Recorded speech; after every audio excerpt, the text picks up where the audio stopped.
Have a wonderful day. Enjoy the story, everyone." The rain had been falling for hours. Each drop echoed like a ticking clock, as if the sky itself knew that Sophia's life was about to be stolen from her. Inside the dimly lit car, her hands trembled in her lap. The silk fabric of her dress, chosen by someone else, paid for by someone else, felt foreign against her skin. She didn't belong in it. She didn't belong in this car. But most of all, she didn't belong in the fate that had just been sold in her name. She was 25, a virgin, and her parents had just handed her over to a man known not for love, but for fear. Nathaniel Blackwood. The name was heavy, legendary. In whispered circles of wealth and power, it meant control, revenge, precision. No one crossed him. No one questioned him. He didn't give interviews, didn't smile in photos. And now, for a price her family would never speak of aloud, he would be her husband. Or rather, her sentence. Her mother sat beside her in silence, eyes fixed forward, avoiding the tremor in Sophia's breath. Her father had stayed behind. He couldn't even face what he had done. Or maybe he had simply accepted it as the cost of survival. "You must obey him," her mother said suddenly, her voice flat, rehearsed. "He saved your father's legacy. This is what's best for all of us." Sophia turned her head slowly. Her voice didn't rise, didn't crack, but her eyes did what words never could. "Then why does it feel like I'm being buried alive?" Her mother didn't answer. The gates of Blackwood Estate rose out of the fog, like the entrance to another world, grand, dark, unwelcoming. Two security guards opened the wrought iron gates slowly, and the car passed through with quiet finality. Behind them, the gates closed again. No turning back. The mansion appeared in the distance. Stone, glass, towering structures kissed by gray mist. It was breathtaking and terrifying all at once. The estate was surrounded by vineyards stretching endlessly in every direction, isolating it as if by design. Sophia stepped out of the car on shaky legs. The moment her heels touched the stone path, the front doors opened. He was already waiting. Nathaniel Blackwood stood tall and still, a dark figure framed by the chandelier's glow behind him. Black tailored suit, hands clasped in front of him. No smile, no greeting, just eyes, piercing, unreadable, locked on her, as if she were a puzzle he had no interest in solving. Sophia had imagined this moment 1,000 different ways. Maybe he would offer his hand. Maybe he would look surprised, curious, indifferent. But he didn't move. He didn't speak. He just evaluated her as if she were merchandise. A contract signed, a possession delivered. The butler stepped forward and took her small suitcase. Her mother placed a final cold kiss on Sophia's cheek and whispered, "Make this work." Then she was gone, and Sophia was alone. She crossed the threshold of the house with her spine held high because, even if they had sold her, even if her heart was bruised and betrayed, they couldn't take her will. Not completely. Nathaniel closed the door behind her with a soft, deliberate click. "You're late," he said, his voice low, smooth, yet cold. The agreement said 6. Sophia turned toward him slowly. "You'll have to learn, I don't always follow agreements." Something flickered behind his eyes. Not amusement, not anger, something like interest. He stepped closer. She didn't back away. There was a scent about him, something clean and sharp, like cedarwood and winter wind. His presence filled the room like a storm about to burst. Everything in her wanted to recoil. But still, she stood her ground. She wouldn't give him that. "Your room is upstairs," he said, his voice like metal wrapped in silk. "You'll sleep there. I expect silence, discretion, and no questions about my past." She blinked once. "So that's the marriage. Silence and rules." He looked at her, unmoved. "This isn't a marriage. This is an agreement." Sophia's jaw tightened. "And what did you pay for in this agreement, Mr. Blackwood?" He studied her again, this time longer. "To have something that was taken from me." She didn't understand what he meant. Not yet. But the heaviness in the room was suffocating, as if ghosts walked beside them, as if his pain had become furniture. He turned away. "Margaret will show you to your room. Dinner is at 8. Do not be late again." And with that, he disappeared into the hall as quietly as he had appeared. The maid, Margaret, kind eyes, middle-aged, quiet, led Sophia through the halls. The interior was as grand as the outside, yet cold. No family photos, no laughter in the walls, just marble, silence, and windows too clean to feel human. They reached a room with a carved wooden door. "This will be yours," Margaret whispered. "You'll be safe here." Sophia gave her a sideways glance. "Safe?" Margaret hesitated, then quietly said, "He's not cruel, not if you don't touch the past." But how could Sophia live in a house built on secrets and not be tempted by the past? Inside the room, she finally allowed herself to breathe, a deep, broken inhale that carried the weight of everything she couldn't say. She walked to the window. Vineyards stretched beyond the horizon. Beauty, yes, but also solitude. Imprisonment dressed in elegance. She placed her hand on the glass. What had her life become? Sold, delivered, forgotten, and yet something in her whispered that this was not the end, that Nathaniel Blackwood, this man of ice and command, was not as untouched by pain as he pretended, and perhaps, just perhaps, he hadn't expected her, not Sophia, but somewhere in the depths of that house, something was watching, waiting, and her arrival had awakened what even Nathaniel had buried too deep to name. The morning after her arrival, Sophia woke up to silence, not the gentle kind filled with birdsong or the breeze, but the kind that presses against your chest like a weight. The room was too perfect. Ivory curtains fluttered gently with the wind from the open window, and the scent of fresh linen lingered in the air like a memory she hadn't lived. For a moment, she forgot where she was until she sat up and remembered everything. She stood barefoot on the cold marble floor and moved toward the window. Outside, the vineyard stretched out like a painting, neat rows of green vines rolling over soft hills, kissed by mist and sunlight. But despite the beauty, there was something eerie about it all, as if even the wind obeyed Nathaniel Blackwood. A soft knock interrupted the silence. It was Margaret again, holding a tray with toast, black coffee, and what looked like unsweetened fruit. "He likes breakfast simple," she said gently. "He assumes others should, too." Sophia offered a faint smile. "Does he always assume things for people?" Margaret hesitated before placing the tray on the table near the window. "He assumes no one ever stays." That answer settled into Sophia's bones like ice. She ate slowly, her stomach turning with every bite, not because of the food, but because of the feeling that she'd been dropped into a life surrounded by invisible walls. Every choice had already been made for her. Her clothes were selected, her food predetermined, her silence expected. After changing into a modest cream dress, she wandered through the halls, letting her fingers brush against the cold, lifeless surfaces. The house was vast, endless corridors, high ceilings, and echoes that seemed to follow her. There were no paintings of family, no sound of footsteps except for her own, and no warmth beyond what the sunlight forced through the tall windows.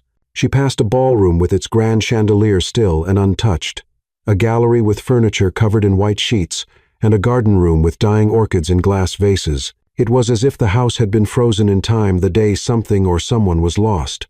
In the library, her eyes lingered on the titles lining the walls, first editions, dusty leather spines, untouched for years. One book was lying open on the desk. She walked closer and noticed that the page had been carefully folded down. Wuthering Heights, the underlined line read, "Whatever our souls are made of, his and mine are the same." She stared at the sentence for a long time, and then his voice, low and near, "You read Bronte?" She turned sharply. Nathaniel stood at the doorframe, hands in his pockets, shirt sleeves rolled up, not expecting an answer. "I studied literature before my family lost everything," Sophia replied calmly. "But I always came back to this one." "Because you're a romantic?" he asked, expression unreadable. "No," she said, "because I believe in ghosts." There was a pause, his gaze sharpened, like she'd touched on something unspoken. He stepped into the room, his presence making the walls feel closer. "Ghosts," he repeated. "What do you think haunts this place?"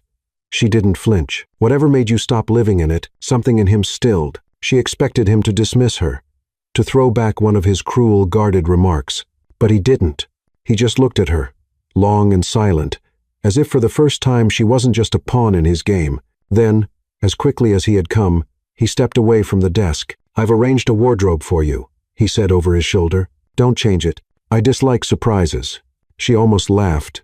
"And I dislike being dressed by strangers." He stopped, turned, "Then don't be a stranger." And with that, he walked away. Sophia stood there, heart pounding, not because of his words, but because of what she saw when he turned. There was something tired in his posture, something human, a crack in the mask. She moved deeper into the house after he left, feeling watched even when alone. In the western wing, she found a set of double doors that led to a greenhouse filled with wild vines and broken glass. No one had stepped foot there in years. She pushed the door open and walked inside. The scent of damp earth and wilted petals surrounded her like memories. On a bench sat a cracked ceramic pot. Inside it, a single white lily still bloomed. It looked out of place, alive in a room full of loss. She didn't know why, but she reached out and gently touched the petal. "Don't go there alone." His voice again, closer this time. Sophia turned and found Nathaniel watching her from the doorway. His jaw was clenched, but there was something deeper in his eyes. "Not anger, fear." "Why?" she asked softly. "What happened here?" He stepped forward slowly. This was Amelia's garden. Sophia didn't move. "Amelia." His voice grew colder. "You'll learn to stay away from that name." And just like that, the ghost had a name. Sophia stepped back out into the hall, heart racing, pulse thumping. Every word, every glance, every silence between them seemed loaded with more than what was spoken. That night, she dined with him for the first time. The long dining table could have seated 20, but they sat at opposite ends, like strangers in a palace. He poured the wine himself. Didn't ask what she liked. Didn't offer a toast. Just silence and silverware against porcelain. She met his gaze once across the length of the table. He didn't look away. Neither did she. She thought of that quote again. His and mine are the same. And wondered what part of him was already inside her. What piece of her had been pulled into his world without her permission. After dinner, she walked alone through the dim halls to her room. Margaret had placed a new nightgown on the bed. Elegant, ivory, too delicate for sleep. She folded it back neatly and sat at the edge of the mattress. Outside, the wind whispered through the vines. Inside, something was shifting. He wasn't what she expected, but then again, neither was she. And this mansion wasn't just a home. It was a vault of secrets, and she had just stepped inside. The clock in the hallway struck 10. Its chimes echoed through the long corridors of Blackwood Estate, slow and deliberate, as if announcing something more than the hour, something inevitable. Sophia stood before the mirror in her room, her fingers hesitating on the delicate straps of the nightgown her mother had folded into her suitcase. It was pale pink silk, modest, but revealing just enough to make her stomach tighten with unease. The fabric still carried the scent of home, of betrayal. She could hear her own breath. It was shallow, controlled. She hated that she felt afraid. She hated even more that he would expect it. Still, she slipped it over her skin with slow precision, as if dressing for a battle she hadn't agreed to fight. Her bare feet touched the cold floor. She straightened her spine and walked toward the door, then paused. The silence outside was thick. A choice lingered. Lock the door and stay safely invisible, or face the man who had bought her future and now demanded her presence in his world. She opened it. The hallway was dark, lit only by the moonlight spilling through the tall windows. Shadows moved across the walls like silent spectators. Her bedroom was on the east wing. His was at the end of the same corridor. One shared hallway. One shared night. She walked slowly, each step echoing against the marble like a question she couldn't yet answer. When she reached the double doors at the end, she stopped. They were already open. Inside, the room was vast and masculine. Dark wood, charcoal gray linen, and a fireplace lit just enough to cast a faint glow across the space. The air smelled of firewood, amber, and something unmistakably him. Nathaniel stood at the window, facing away, a glass of scotch in his hand. He didn't move when she entered. "You're punctual tonight," he said without turning. I didn't know I had a choice. At that, he turned, and for the first time, he looked at her, not just glanced, not scanned, but looked. His eyes moved over the curve of her collarbone, the tremble in her breath, the way her fingers curled subtly around the silk hem of her nightgown, but his face remained unreadable, calm, controlled. "You can sleep here," he said, gesturing toward the bed. "On the left side. I won't touch you." Her voice was low, steady. "That implies you think I'm afraid of being touched." He raised a brow, walked past her slowly, placing the glass down on the table beside the bed, his presence brushing against her like static. "No," he murmured. "It implies I'm not interested in touching someone who was given to me like a debt to collect." Her jaw tightened. "I wasn't given. I was sold." He turned to face her again. "And you agreed?" She didn't blink. "No, but I wasn't asked." For the first time, something in his expression cracked, a twitch, a flicker of discomfort. She couldn't tell if it was guilt or something darker. Sophia walked to the far side of the room, not waiting for his permission. She pulled back the covers on the left side of the bed and slid in. Keeping the sheet wrapped tight around her frame, she could feel his gaze on her. Heavy, assessing. "I'm not a ghost," she said quietly, her back to him. I didn't say you were. Then stop treating me like one. A pause. Then the sound of his footsteps as he walked to the dresser and removed his watch, his cufflinks. Every movement was deliberate, restrained, as if rehearsed 1,000 times. He didn't speak again until the room was silent once more. You're bold, he said. For someone who doesn't belong here. She turned her head slightly. Maybe I do belong here. Maybe I'm exactly the kind of storm this place needs. A long breath escaped his lips, half a sigh, half a warning. Then he climbed into the bed beside her, but kept his body far away. A wall of unsaid things lay between them. Neither of them slept. Not really. Sophia stared at the ceiling, her mind racing with images of her old life. Her room back home. Her father's hands shaking as he signed the papers. Her mother's voice telling her to obey. She wondered if Nathaniel could hear her thoughts. If he knew she wasn't afraid of him, only of becoming numb. Sometime past midnight, she shifted slightly. His voice, sudden in the dark, startled her. You're still awake. So are you. I don't sleep much. Because of guilt? She asked. Careful, precise. He was quiet for a moment too long. No, because the silence gets too loud. The honesty of it cut deeper than she expected. She turned on her side, facing his back.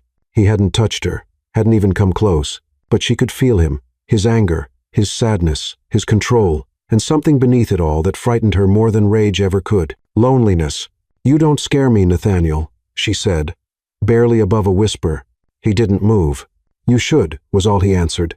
But the way he said it, almost like a man trying to convince himself. In the morning, he was gone. The sheets were cold where he had lain. A glass of untouched water sat on the bedside table. The fire had gone out during the night. Sophia sat up slowly, her hair tousled, her body wrapped in stillness. She hadn't lost anything, but something had shifted. She had stepped into his domain, not as a victim, but as a force, quiet, steady, alive. And for the first time, she felt that Nathaniel Blackwood didn't know what to do with her. He was used to control, to silence, to obedience. But now, under the same roof, under the same sheets, there was a woman who looked him in the eye, spoke without fear, and refused to be broken quietly, and that perhaps was more dangerous than love. The sun was unusually bold that afternoon, spilling over the hills and setting the Blackwood estate aglow. The vineyard shimmered like gold silk, and even the austere stone of the mansion looked softer beneath the light. But inside, everything remained silent, too silent. Sophia stood in front of her closet, scanning the rows of clothes carefully selected by someone other than her. Silk blouses, neutral dresses, flats with no personality. It was all perfectly polite, perfectly inoffensive, perfectly submissive. And she was done with that. With her jaw set, she reached to the back of the closet and found it, something she hadn't worn in years. A red bikini tucked in a side pocket of her old suitcase. It was the kind of red that made a statement, not vulgar, not loud, just fearless, exactly what she needed to feel again. She changed without hesitation, pulled a linen robe over it, and made her way toward the outdoor pool. The estate's western wing opened into a stone terrace, where the private pool lay like a hidden oasis, long, rectangular, perfectly still. No one used it. She had noticed it every day from the window, untouched, like the rest of the house, beautiful, but frozen. Not today. She walked out into the sunlight, untied her robe, and let it fall gently onto the lounge chair. The warm air touched her skin like a quiet affirmation. Her body didn't tremble this time. She didn't care if someone saw. In fact, she hoped he would. Sophia lay down, sunglasses over her eyes, head tilted toward the sun, and waited, not for him necessarily, but for herself. The woman who'd been buried beneath shame and silence. She let the light sink into her, let the wind brush against her hair. It felt like the first honest moment she'd had since arriving. For once, she wasn't hiding, and that was precisely when she heard footsteps, slow, controlled, heavy. Nathaniel's voice came from behind her, low and sharp like a blade. Is this some sort of performance? She didn't flinch, didn't even turn her head. I'm enjoying the sun, unless that's prohibited too. His footsteps stopped beside her. Don't pretend this is innocent, he said, voice tighter now. You knew I'd see you. She removed her sunglasses and finally looked up at him, eyes calm, lips soft but firm. And if I did, what exactly are you accusing me of? Wearing a swimsuit on my own property? His jaw flexed. He was still in his usual attire, tailored shirt, sleeves rolled, dark trousers, but the open collar revealed a trace of tension at his throat. This isn't your property, he said coldly. No, she replied. "It's my prison, but at least today, I choose how to decorate the cell." The sun glinted off the water between them. A silence fell, a thick, electric silence that felt like a prelude to thunder. He stepped closer. His shadow fell over her, but she didn't move. She let him look, let him struggle with what he saw. "You think you're in control now?" he asked, voice low. "I think control is an illusion," she answered. "And you're clinging to it like a man drowning." Something cracked in his expression. A muscle in his cheek twitched. His eyes dropped momentarily to the curve of her waist, then back to her face. And for once, he didn't hide it. Desire. Not polite, civilized desire, but raw, unwanted, uncontrolled, and it infuriated him. "You're playing a dangerous game," he said, stepping even closer. The space between them now thin as breath. Sophia stood slowly. Her hair fell over one shoulder, and the red of her bikini burned against the pale blue sky behind her. She didn't retreat. She met him head on. "I didn't come here to play," she whispered. Nathaniel's eyes darkened. For a moment, his hand lifted just slightly, as if he were about to touch her arm, her face, her hair, but he stopped himself, barely. Instead, he leaned in, his voice brushing her ear. "You think this makes you powerful? Tempting the man who owns this house?" She turned her head slightly, her lips just inches from his. "No, I think refusing to be invisible makes me free." And then, without warning, she stepped back, not out of fear, but choice. She picked up her robe, wrapped it around her shoulders, and began walking back toward the mansion, her steps quiet, unhurried. But just before entering the house, she stopped, turned. "By the way," she said over her shoulder, "you don't own everything here." Nathaniel didn't respond, couldn't, because for the first time since she arrived, he was the one left standing alone, speechless, breathless, and no longer certain who held the power between them. Inside, Sophia leaned against the hallway wall, her heart pounding wildly in her chest, not from fear, from the storm she had just stirred and the fire it had lit. She wasn't naive. She knew the man she had just confronted could destroy her with a word. But somehow that no longer scared her. What scared her now was how alive she had felt under his gaze, and how much she wanted him to look again. Outside, Nathaniel remained still by the pool. His fists clenched, his thoughts spiraled. He had brought her here to punish her, to haunt her, to remind himself that the blood of her family had taken everything from him. But now she walked with fire in her eyes and rebellion on her skin. She didn't flinch, didn't obey. She challenged him at every turn, and he couldn't stop looking at her, couldn't stop thinking about what it would feel like to give in, just once. But desire was dangerous, especially when it started to burn where revenge had once lived, and the fire was spreading. The rain came without warning. One moment, the afternoon was golden and still. The next, the sky opened with a low grumble and began to weep over the estate. Thick drops tapped against the windows like soft knocks on a door no one wanted to open. Sophia stood in the hallway near the grand staircase, watching the storm through the tall glass panes. The vineyard blurred into silver and ash. Somewhere deep in the mansion, a piano note echoed faintly and then stopped, like someone had touched it by accident and remembered too late that music wasn't welcome here. The house felt heavier during the rain, as if it remembered something. Someone. She wandered the halls without a destination. Her fingers traced the grooves of the wooden banisters, then the carved door frames, then the edges of paintings that hung like memories no one talked about. They were mostly landscapes, still, cold, impersonal. Not a single face among them until the library. It was the only room that felt alive. The door creaked open, and Sophia stepped inside. The scent of leather, paper, and time wrapped around her. Shadows stretched along the shelves like secrets, keeping each other company. She'd been here before briefly, but now she walked deeper. Near the far wall, a small alcove caught her attention, lined with antique volumes and bound journals. She pulled one from the shelf and opened it, revealing pages filled with elegant, slanted handwriting, notes about wine cultivation, business, legal formulas, all meticulous, all cold. She slid it back into place. Then, on the lowest shelf, something else. A wooden box tucked between books. Curious. Sophia pulled it free. Inside, Polaroid photographs. Old, faded, and worn at the edges. A woman in her 22nd, standing barefoot in the garden, dark hair, a bright smile, and eyes that sparkled with wildness. In another photo, the same woman laughed with a man whose face had been torn from the image. One photograph, however, remained untouched.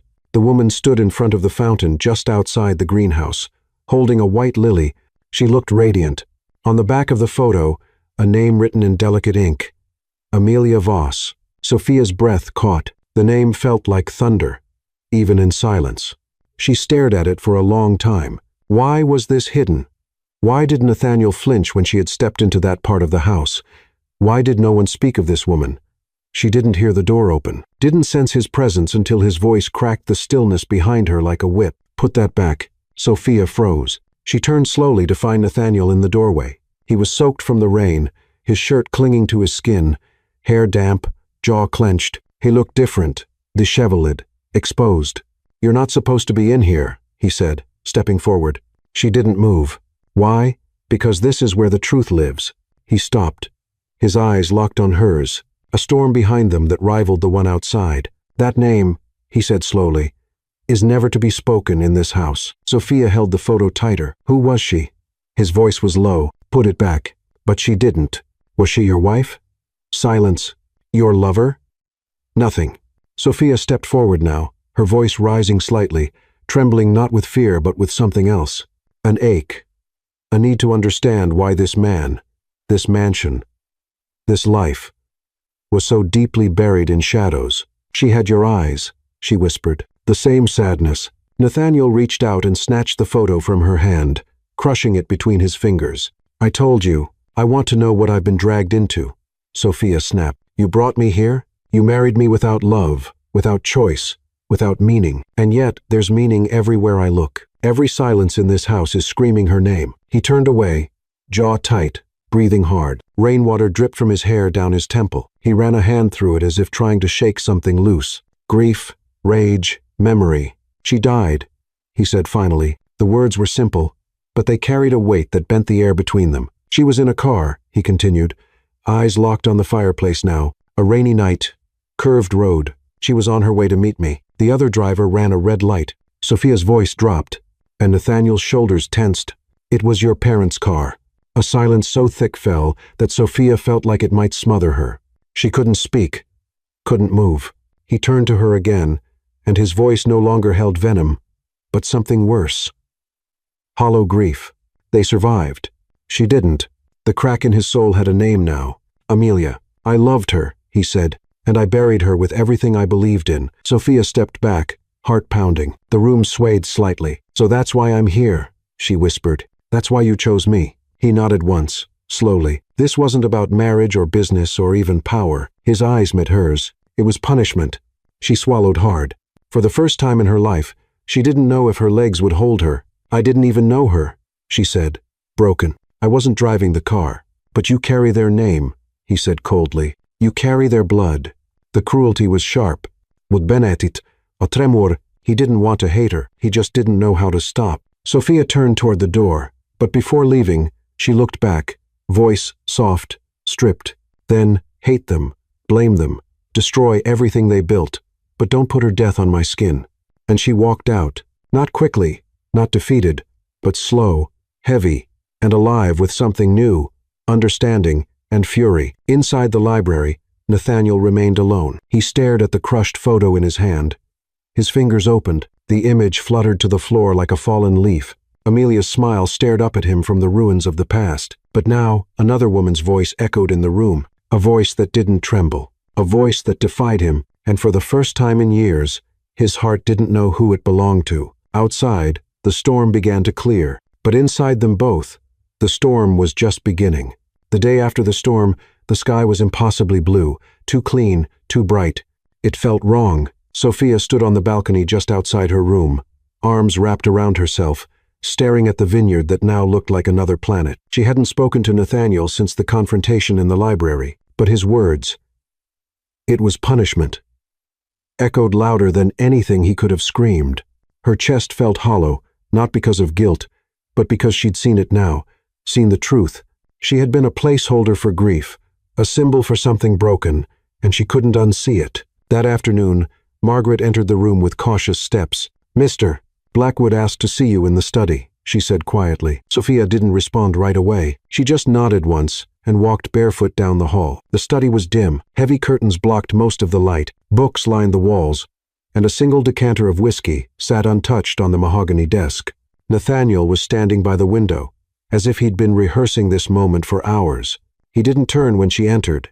"I know you hate me," he said. She stayed silent. "I don't expect you to understand," he added. "I don't need to understand," Sophia replied, voice even, "but I deserve the truth." He finally turned, and in his eyes, less fire, more ash. "I didn't plan to marry anyone," he began. "Not again. Not after Amelia." He sat down slowly, folding his hands as if to keep them from shaking. "After the accident, I wanted revenge, not on the world, on something tangible, on someone I could look in the eye." He looked at her now. "You."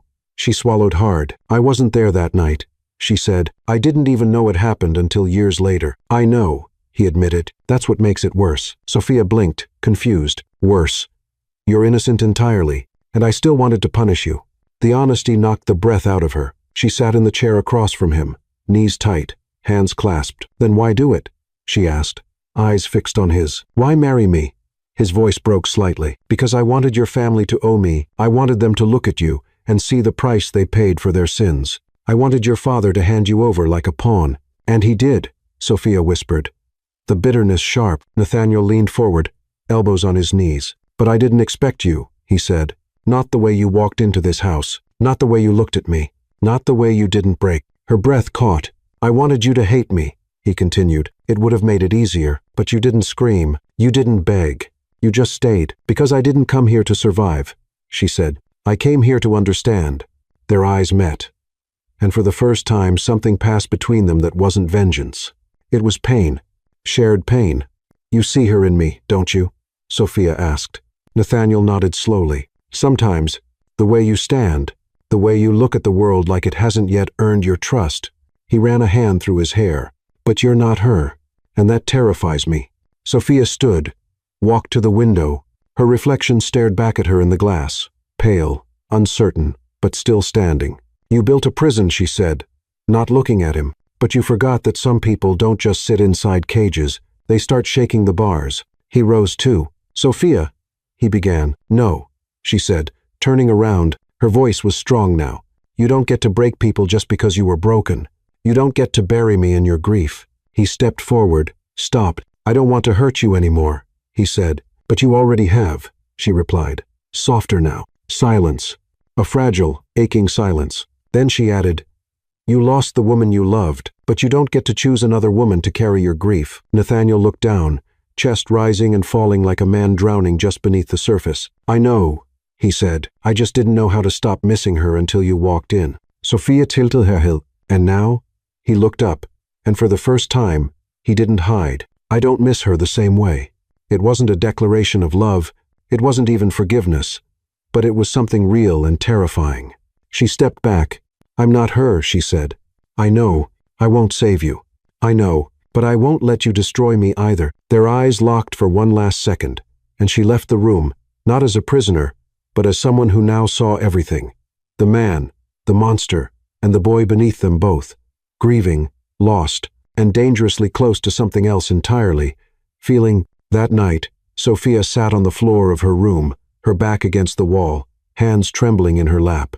She didn't cry. There were no tears left. Just the steady, quiet realization that the game had changed. She was no longer just a piece in someone else's story. She was becoming the author of her own, even if it meant tearing every page apart to rewrite the ending.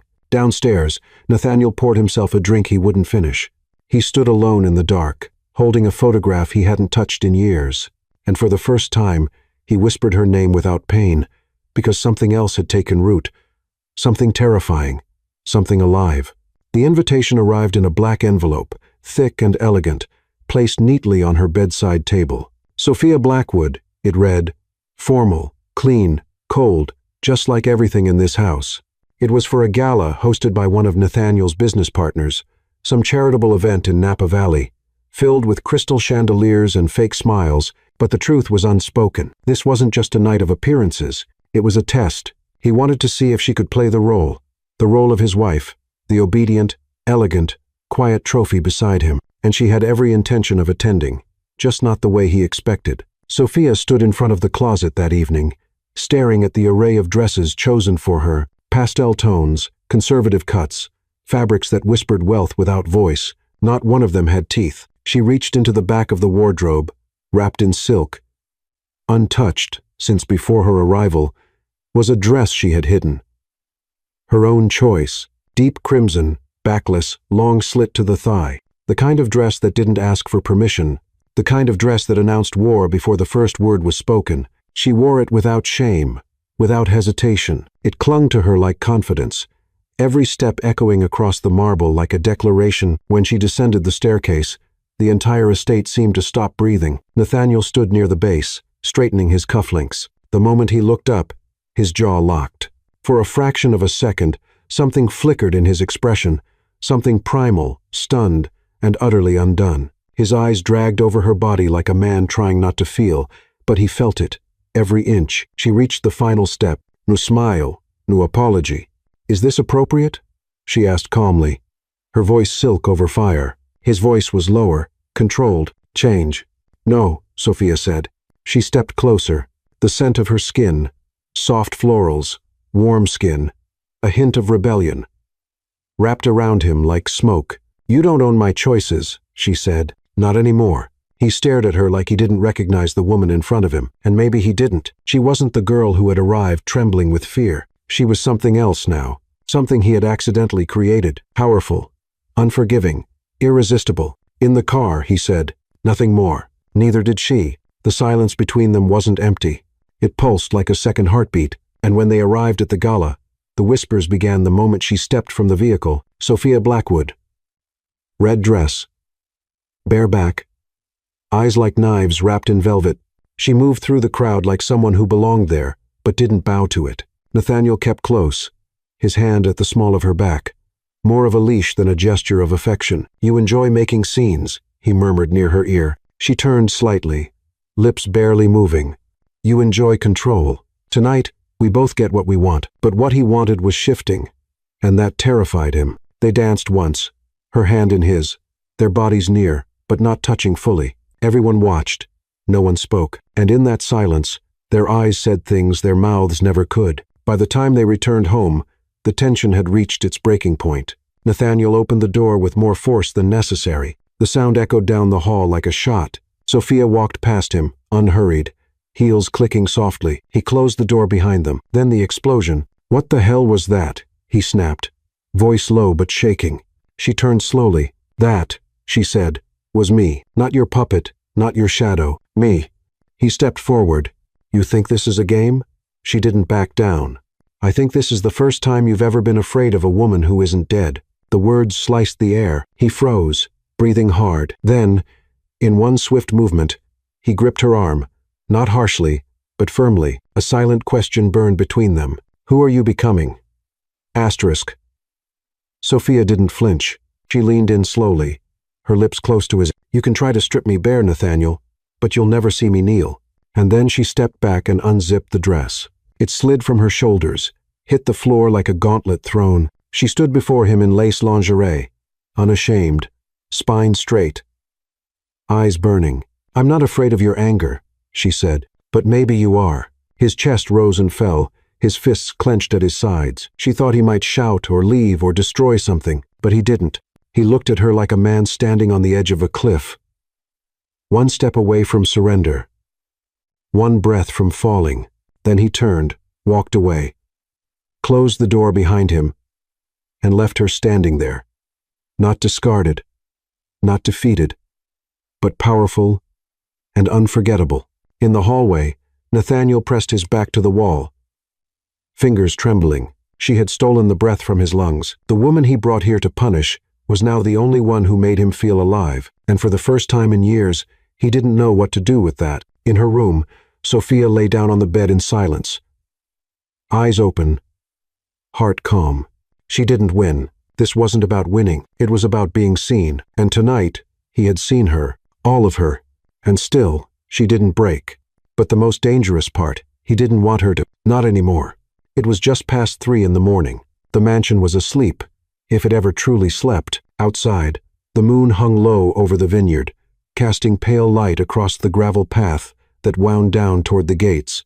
The air smelled like fog, like metal, like choices. Sophia moved through the halls like a shadow, barefoot, breath held. She'd memorized every creaking floorboard, every camera angle. Margaret had left the service door open to air out the laundry room, something she always did after midnight. Sophia had noticed, she'd remembered, and tonight, she would use it. No note, no goodbye. She didn't owe him closure, not after what he'd taken. Her pulse thundered as she slipped past the west corridor and into the lower wing. The cold tile bit into her skin, but she didn't stop. Her fingers found the latch. The lock gave with a click. She stepped into the night, free for 2 seconds. Then his voice, low, calm, but lethal. Sophia. Her heart sized. She turned slowly. Nathaniel stood a few feet behind her, barefoot, shirt half-buttoned, eyes dark. How long were you watching? She asked, not bothering to hide the fury in her voice. Long enough. Move, she said. No. She stepped toward him. This is over. You don't get to decide that. I never decided any of it, she snapped. You bought me, trapped me, used me, and now you want to stop me from leaving. What am I to you, Nathaniel? Punishment or property? He said nothing, which was worse than shouting. Say something, she cried, her voice cracking. He looked at her then, not like a man guarding territory, but like someone caught between fire and water. His chest rose, fell again. His hands stayed at his sides. I don't know what you are to me anymore, he finally said, and that scares the hell out of me. Sophia's throat tightened. She hadn't expected that. He took a step forward, slower this time. You were supposed to be a name, he said, a face to blame, something I could bury my rage in. But then you spoke. You stood up. You refused to bend. And I. He stopped himself. You what? She pushed. He searched her face, and this time there was no mask. I started seeing you, and I can't stop. Silence wrapped around them like fog, heavy, too real. I don't want to feel this, he whispered. But I do. She blinked hard. And what exactly is this? He stepped even closer. His voice, like broken glass wrapped in velvet. I don't know if it's love or guilt or obsession, but I wake up thinking of you. I watch the door, hoping you'll come through, and when you don't, it feels like something's missing. Sophia's lips parted, but no sound came because that was the moment it broke.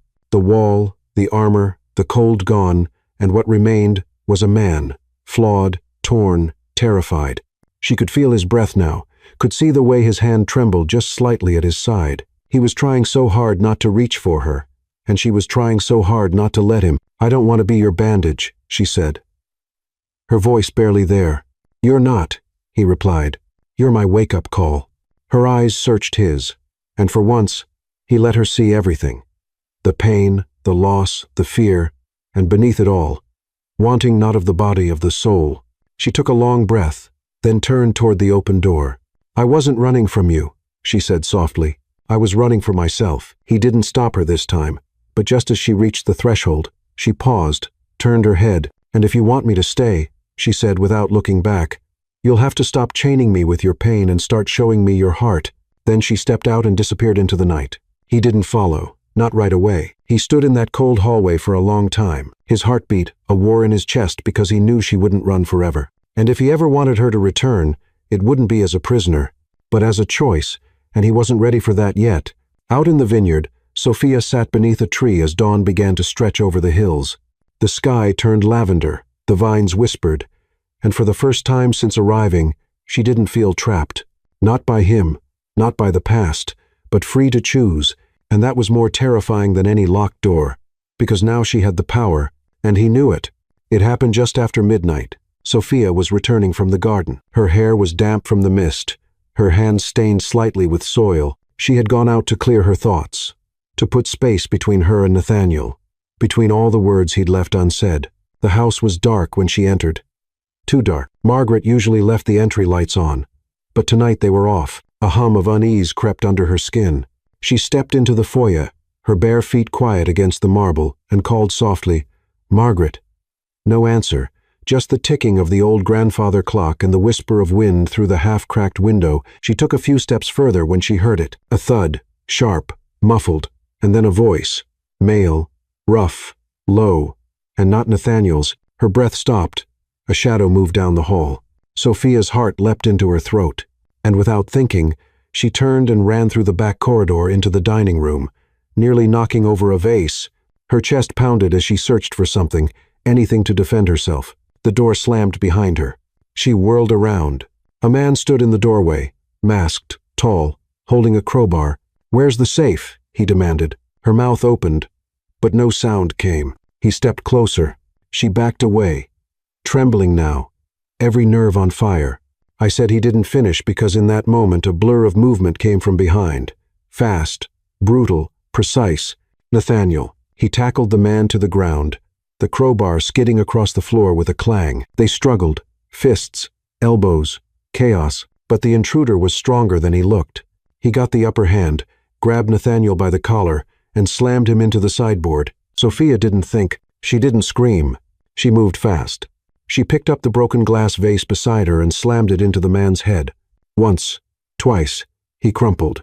Silence fell, jagged and surreal. Nathaniel staggered back, breathless, blood on his knuckles. Sophia stood frozen, her chest heaving, glass shards cutting into her palm. He looked at her, and something in him broke. Not in anger, not in fear, but in awe. "You," he started, then stopped, eyes wide. "You saved me?"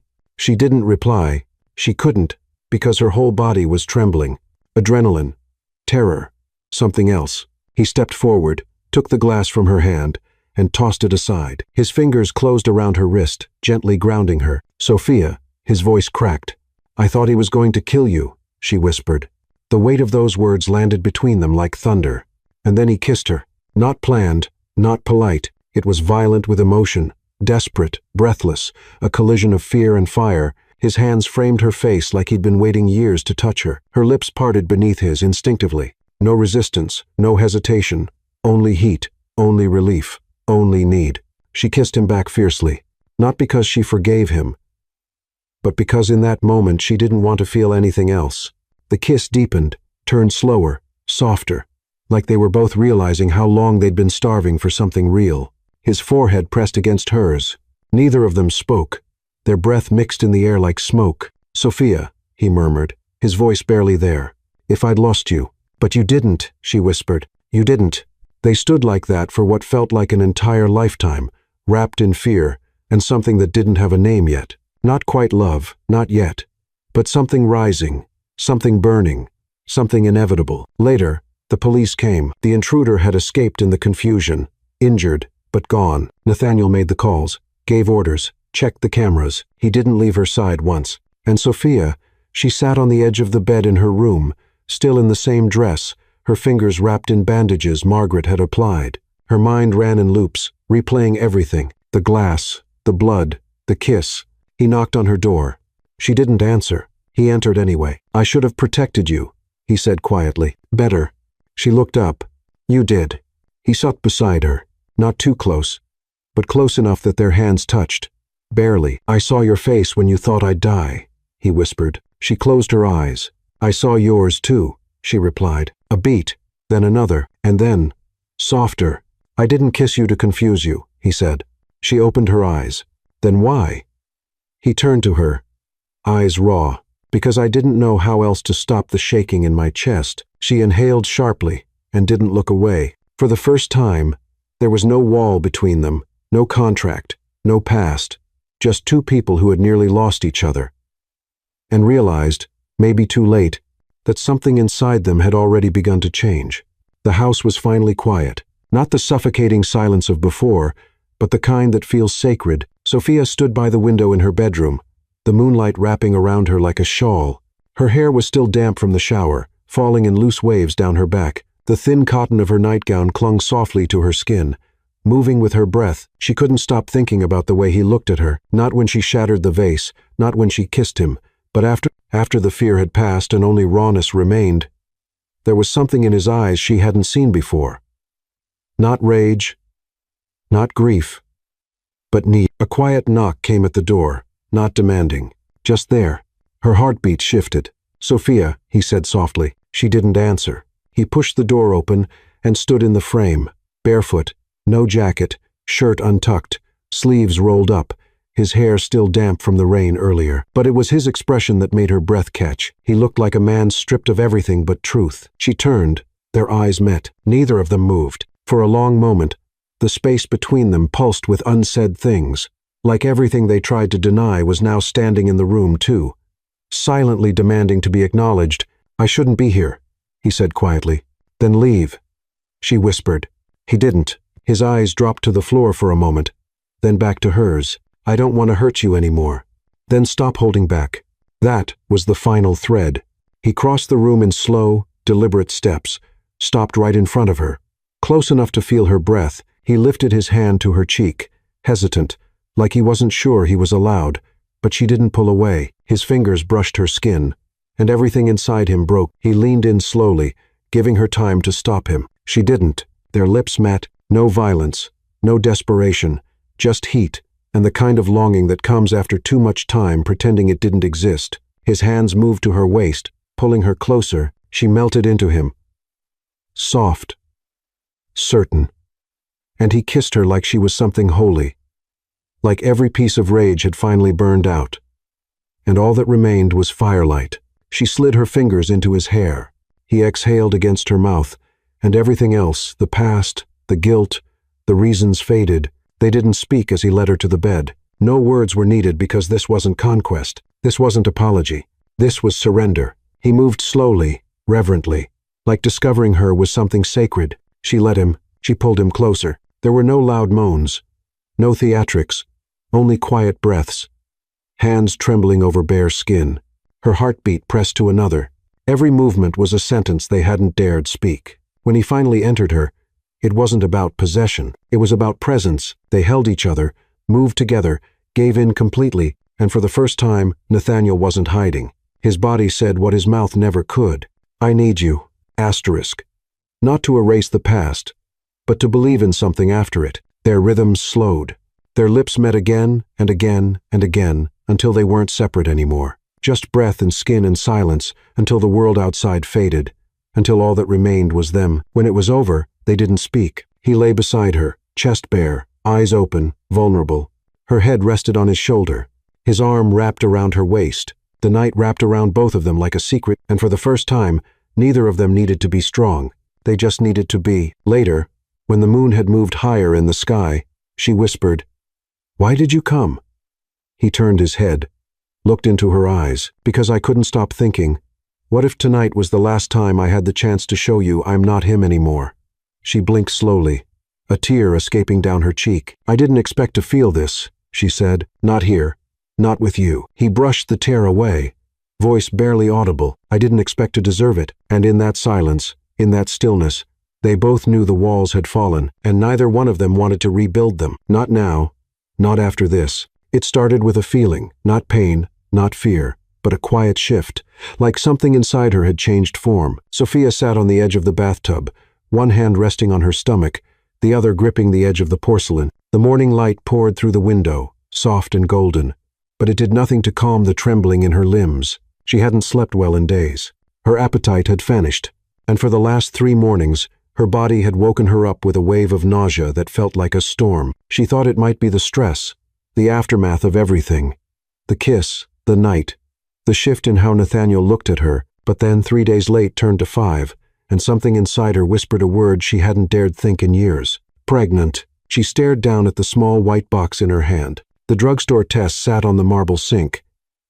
Blinking silently, one line, then another, faint, but there. She covered her mouth with her hand, her breath caught in her throat, not because she was afraid, but because she wasn't sure what she was feeling. A sob built in her chest, not of sadness, not even of joy, but something deeper. She was carrying life. Inside this house, where everything had begun with death, something had chosen to bloom. She didn't tell him right away, not that day.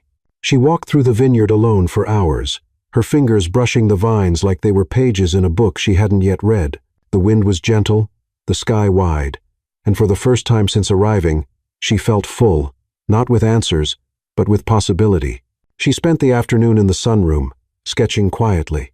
Her fingers moved without thought, shapes, curves, outlines of something that looked like a home, a real one, with color and windows open, with laughter, and a crib. When Margaret came in with tea, she paused beside her. "You're glowing," she said gently. Sophia looked up, startled. Margaret smiled softly. "You don't have to say it. I see it." Sophia lowered her eyes. "I don't even know what I am to him," she whispered. "And now there's this." Margaret sat beside her, placed a hand over hers. "You're not what you were," she said. You never were a possession, and you're not just a symbol of his pain. Then, what am I? Margaret met her gaze, a beginning. That night, Nathaniel came home late. He looked tired, distracted, but when he saw her waiting for him by the fireplace, barefoot in a soft dress, hair loose, he stopped mid-step. Sophia. She didn't speak. She just held out her hand. He took it and sat beside her. There was a pause, long and fragile. Then she placed his palm gently over her stomach. At first, he didn't understand. His brow furrowed, his fingers stiffened. Then his body stilled completely. His eyes rose to hers. His voice was barely audible. "You're." She nodded. The silence that followed wasn't cold this time. It was holy. He looked down at his hand again, as if trying to feel something already growing beneath his touch. "I didn't expect this," he whispered. "Neither did I." He swallowed hard. "And yet, it doesn't feel wrong."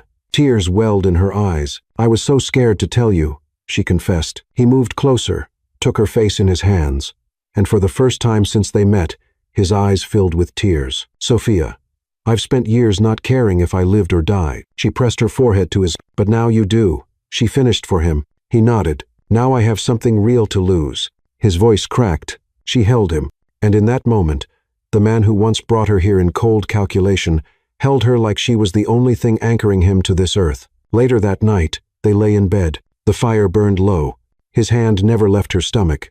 Her fingers traced circles over his chest, feeling the steady rhythm of a heart that was no longer just his. "That's going to change everything," she whispered. "I know.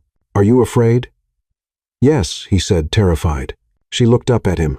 "But I'm not running," he added. "Not from this." She smiled faintly. "Neither am I." And somewhere deep in the house, where pain once echoed loudest, hope began to take root. It didn't erase the past, but it promised something better ahead. A future, a family, a reason to start again. His name would come later, but already in both their hearts, he existed, small, real, and stronger than anything either of them had planned. The house was no longer silent. It breathed now, softly, rhythmically, like something reborn.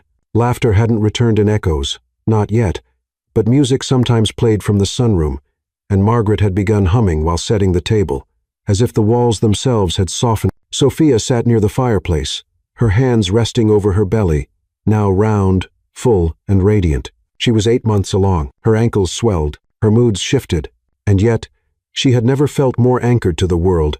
Nathaniel had changed too, not loudly, not suddenly, but deeply. He no longer disappeared into his office for hours. He asked questions, listened, learned how to boil water without burning it, how to rub her back without her needing to ask, how to hold her hand when fear crept in during the night, and most of all, how to be present. Sometimes she'd catch him watching her from the doorway. His gaze wasn't hungry or proud or possessive. It was quiet, humbled, full. One afternoon, as she rested in the garden, he knelt in front of her and placed both hands gently on her belly. "What do you think he'll be like?" he asked. She smiled. "Nothing like us, I hope." He kissed her stomach softly. Or maybe the best of both. Her throat tightened, because that was what she hadn't expected. To love him like this. Not because she'd been broken, but because he had let himself break, too. And in the ruins of who they were, they had built something neither of them knew how to name until the night Ethan came. It was storming again, like the night she arrived, but this time, the wind didn't frighten her. It began with a sharp cramp that pulled her from sleep, then another, then a flood of water and a cry in the dark.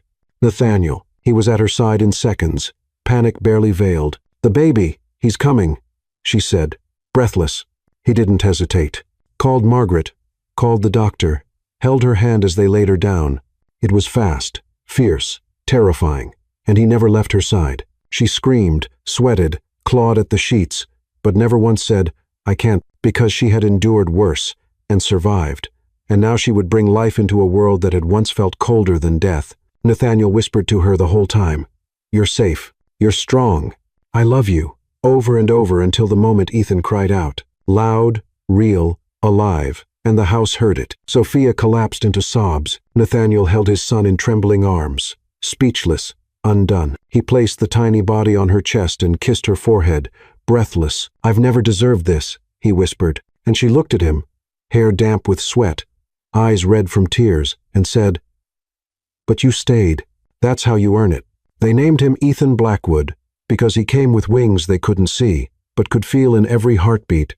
The days after his birth were tender, chaotic, and luminous. The once cold mansion now echoed with baby cries and lullabies, with soft laughter and late-night footsteps. Nathaniel walked the halls with Ethan cradled to his chest. He had stopped wearing armor, stopped hiding behind silence, and one morning, as Sophia sat by the window, nursing, hair a mess, robe untied, skin glowing with motherhood, he knelt in front of her, took her hand, and said quietly, "You weren't my punishment, Sophia." Her eyes filled. "You are my home." She touched his face and smiled. That night, they didn't make love. They didn't need to. They lay together in bed with Ethan in a bassinet beside them, hands intertwined, hearts steady. And for the first time since the day she had been sold, Sophia closed her eyes without fear and dreamed of beginnings, of roots, of peace. Because sometimes love doesn't arrive wrapped in light. Sometimes it is born from darkness, from the places we think cannot be healed. But even there, especially there, new life can grow. They didn't start with love.